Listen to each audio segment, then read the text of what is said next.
Hello guys, have a nice day. Dahil binigyan ako ng papaya ng kapitbahay namin guys, is magluluto ako ngayon. So ang sa kanila is nilagyan ng sardinas, yung sa akin ay chicken with flavored. Iyan ang ilagay ko guys. So ngayon ay pakpakan sa nako ang papaya guys. Slice anak ko ang papaya guys. So ngayon wala ko'y kuan guys, wala ko'y lamas guys.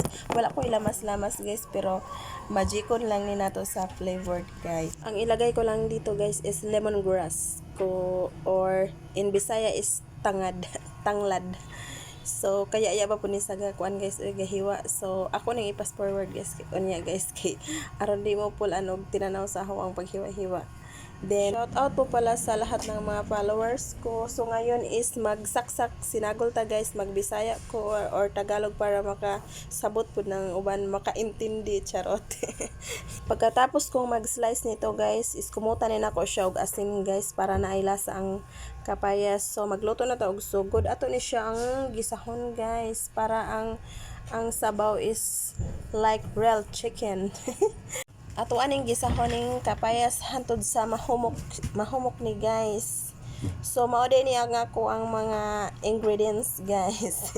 Lemongrass, magic syrup. So charan, mao na ning ang chicken guys. Mao ni akong isagol sa akong gulay. So hapit na humok ang ato ang kuan, ato ang papaya. So i-add na to si water, i-add na to ang water inig mahumok na siya guys. Then i-add sa dato ang atong lemongrass or tanglad. So para ang sabaw is humot like a real chicken.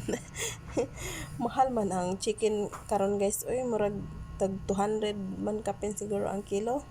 So mao na ni ato na ning i-add ang ato ang flavor nga chicken. So mao ra intaw ni maabot nako guys, flavored chicken. Di ko kaabot sa real chicken. Di na ho ma-reach kay mahal kayo. So mao na ni guys, ako nang gi-add ang noodles and nag-iisang tanglad.